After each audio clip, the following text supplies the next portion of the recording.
Assalamualaikum warahmatullahi wabarakatuh. Perkenalkan, kami dari kelompok 4 11 MIPA G akan mempresentasikan sebuah materi yang berjudul Islam Masa Modern. Sebelumnya, perkenalkan, saya Bivi Dayana, absen 7. Perkenalkan, nama saya Gani Ardisa. Nama saya Fizara Tania, absen nomor 22. Nama saya Rasyan Hanifah Kawindra. Nama saya Zaran Putra Maulana, absen 30. Pada pembahasan kita kali ini, saya akan mulai dengan satu hadis yang diriwayatkan oleh Al-Bukhari dan Muslim, yang artinya sebaik-baiknya manusia ialah pada generasiku, kemudian generasi berikutnya, dan kemudian generasi berikutnya. Ini yang dimaksud oleh tabi'in dan tabi'in. Saya akan menjelaskan tentang latar belakang pembaruan Islam. Nah, jadi ada yang namanya tokoh, namanya Harun Nasution. Dia berhasil membagi Islam menjadi 3 periode. Periode yang pertama adalah periode abad klasik.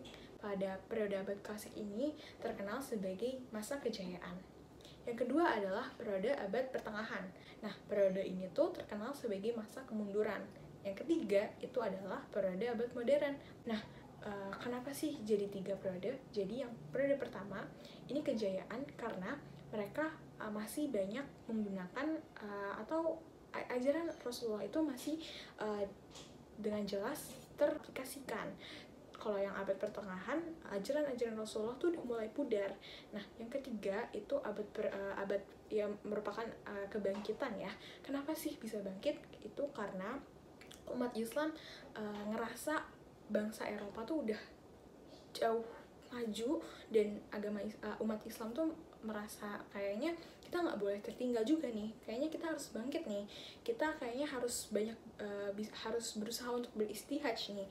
Dengan semangat dan ambisiusnya itu akhirnya umat Islam bisa bangkit kembali dari masa kemunduran. Ciri-ciri di periode pertama atau periode abad klasik itu yang pertama adalah umat Islam melaksanakan ajaran Al-Quran yang memerintahkan supaya manusia banyak menggunakan akal.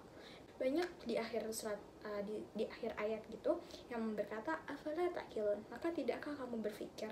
Jadi Allah tuh memerintahkan kita dalam beragama itu dengan menggunakan akal, mengajak kita untuk terus berpikir, enggak yang ada perintah kita jalanin, ada larangan kita jauhin, atau ada perintah bahkan kita abaiin, ada larangan juga udah terobos aja, kayak gitu. Kita diajak untuk berpikir.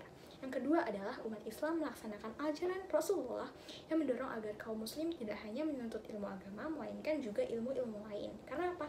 Karena kita hidup di dunia, kita juga perlu nih, segala sesuatu itu perlu ilmu. Jadi kita perlu, karena kita masih di dunia, jadi kita juga perlu ilmu-ilmu yang ada di dunia. Terus yang ketiga adalah umat Islam mengembangkan ilmu agama dengan beristihad dan mengembangkan sains. Pada periode ini itu nggak hanya berkembang ilmu tafsir, Al-Quran, hadis gitu, tapi juga berkembang ilmu-ilmu seperti kedokteran, fisika, kimia, itu banyak ilmuwan-ilmuwan Islam. Dan yang terakhir atau yang keempat itu adalah ulama berdiri sendiri tanpa pengaruh dari pemerintah. Nah, ini menjadi dakwah dari para ulama itu bisa lebih objektif, mereka nggak terpengaruh oleh sana sini. Ciri-ciri abad pertengahan. Yang pertama, ulama kurang berani melakukan ijtihad. Yang kedua, para ulama menganggap bahwa penggunaan akal sebagaimana diajarkan Al-Quran sudah bukan zamannya lagi. Ulama pada periode ini menerima saja hasil karya-karya yang dihasilkan oleh ulama pada zaman abad klasik. Yang keempat, banyak ulama yang tidak berdiri sendiri tetapi bergantung kepada penguasa. Yang kelima, para ulama periode ini menurut atau mengikuti pada ulama zaman klasik. Yang keenam, ulama hanya disebutkan pada ilmu agama saja, sehingga ilmu umum tidak berkembang dan justru cenderung lenyap. Yang ketujuh, ilmu yang datang dari dunia barat ke dunia Islam tidak dikenal lagi sebagai warisan umat Islam di zaman sebelumnya. Produktivitas keilmuan di zaman abad pertengahan menurun jauh dibandingkan dengan produktivitas keilmuan di abad klasik. Umat Islam mengalami kemunduran di berbagai bidang, sedangkan orang yang Eropa yang menikmati kemajuan pesat di bidang sains, ekonomi, politik, militer, dan lainnya. Sekilas tentang Islam masa modern. Masa pembaruan atau modern Islam adalah masa yang dimulai dari tahun 1800 Masehi sampai sekarang, yang terjadi setelah masa klasik dan masa pertengahan. Masa pembaruan ditandai dengan adanya kesadaran umat Islam terhadap kelemahan dirinya dan adanya dorongan untuk memperoleh kemajuan dalam berbagai bidang. Pada awal masa pembaruan, kondisi dunia Islam berada di bawah penetrasi kolonialisme. Baru pada abad ke-20 Masehi, dunia Islam bangkit kemerdekaan negaranya dari perjuangan bangsa Barat atau Eropa. Contoh-contoh keberhasilan orang-orang Eropa yang menguasai dunia Islam diantaranya yaitu yang pertama, seperti yang kalian tahu, negara Turki itu pada zaman dahulunya sangat diulu-ulukan oleh umat Islam.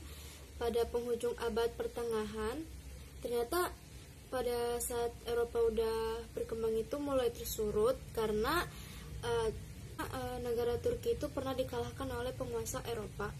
Yang kedua yaitu Napoleon Bonaparte yang merupakan pemimpin dari Prancis, Prancis dapat menguasai Mesir hanya dalam kurun waktu kurang dari 3 minggu. Kemudian Inggris sebagai salah satu kekuatan Eropa mampu mengalahkan memasuki. Kemudian Inggris sebagai salah satu kekuatan Eropa mampu memasuki India dan menaklukkan kerajaan Mughal. Jadi itu Eropa itu tuh pada zaman abad pertengahan itu tuh sangat berkuasa banget karena mereka itu sering banget memenangi peperangan dari negara Turki yang sangat dilulukan gitu kan, dan berani memasuki India dan juga menaklukkan kerajaan Mughal. Negara-negara Islam atau mayoritas penduduknya Muslim yang memerdekakan diri dari penjajahan. Oke, yang pertama itu ada Indonesia, yaitu merdeka pada tanggal 17 Agustus 1945. Kemudian Pakistan yang merdeka pada tanggal 15 Agustus 1947. Kemudian ada Mesir merdeka dari Inggris pada tahun 1922.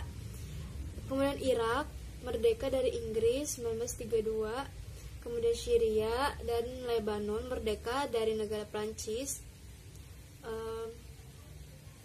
Kemudian negara-negara Afrika seperti Libya, Sudan, Maroko, Aljazair. Kalau Libya itu pada tahun 1951, kalau Sudan dan Maroko 1956, kemudian dan Aljazair tahun 1962. Negara-negara di Asia Tenggara yang merdeka dari jajahan Inggris adalah Malaysia pada tahun 1957 dan Brunei Darussalam pada tahun 1984 Masehi. Kemudian di Asia Tengah, negara yang merdeka dari Uni Soviet yang sekarang adalah Rusia, Uzbekistan, Kirgistan, Kazakhstan, Tajikistan, dan Azerbaijan. Bosnia merdeka dari Yugoslavia pada tahun 1992. Saya akan membahas tentang perkembangan ajaran Islam pada masa modern. Nah, menjelang dan pada awal pembaruan, kurang lebih tahun 1800 Masehi, umat Islam di berbagai negara telah menyimpang dari ajaran Islam yang bersumber dari Al-Quran dan Hadis. Contoh-contohnya ada yang pertama, ajaran Islam ketauhidan telah bercampur dengan kemusyrikan. Dan adanya kelompok umat Islam yang mementingkan dunia akhirat tanpa mementingkan dunia yang saat ini. Perkembangan ilmu pengetahuan pada Islam modern. Pada masa pembaruan, perkembangan ilmu pengetahuan mengalami kemajuan seperti di Turki, India, dan Mesir. Sultan Muhammad II dari Kesultanan Turki Utsmani melakukan berbagai usaha agar umat Islam di negaranya dapat menguasai ilmu pengetahuan dan teknologi. Salah satu faktor tersebut adalah ketertinggalan dari kerajaannya dan kerajaan Turki Utsmani, dan keadaan tertinggal umat Islam dibandingkan dengan negara-negara di Eropa. Usaha-usaha tersebut antara lain melakukan modernisasi di bidang pendidikan dan pengajaran dengan memasukkan kurikulum pengetahuan umum kepada lembaga-lembaga pendidikan Islam atau madrasah. Nah, yang kedua, mendirikan lembaga pendidikan Mektebi Ma'arif untuk mencetak tenaga-tenaga ahli di bidang administrasi, karena kerajaan Turki Utsmani yang cukup besar, maka dibutuhkan kekuatan administrasi yang sangat handal. Juga membangun lembaga Mektebi Ulumi Edebiyat untuk menyediakan tenaga-tenaga ahli penerjemah. Kebudayaan Islam masa modern. Jadi untuk perkembangan kebudayaan Islam pada masa modern itu yang pertama terdapat pada arsitektur. Nah, arsitektur sendiri yang melayani sarana keagamaan seperti masjid, makam, madrasah, dan ada pula yang berfungsi sebagai kepentingan sekuler seperti istana, benteng, pasar, jalan raya, rel-rel kereta api, dan lain-lain. Lalu ada sastra. Nah, pada masa ini banyak lahir sastrawan-sastrawan muslim seperti yang pertama Muhammad Iqbal dari Pakistan, yang kedua Mustafa Lutfi Al-Manfaluti dari Mesir, yang ketiga dari Dr. Muhammad Hussein Haika dari Mesir, yang keempat ada Jamil Sidki Az-Zahawi dari Irak, dan yang terakhir ada Abdus Salam Al-Ujaili asal Suriah. Perkembangan kebudayaan Islam pada masa modern terdapat pada kaligrafi.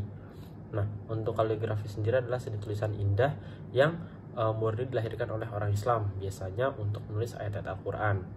Nah, ada bermacam-macam gaya seni kaligrafi. Yang pertama ada Diwani, yang kedua ada Diwani Mulama, yang ketiga ada Musasil, lalu yang keempat ada Rehani, dan yang terakhir ada Sulus. Terima kasih. Sekian dari kami. Wassalamualaikum warahmatullahi wabarakatuh.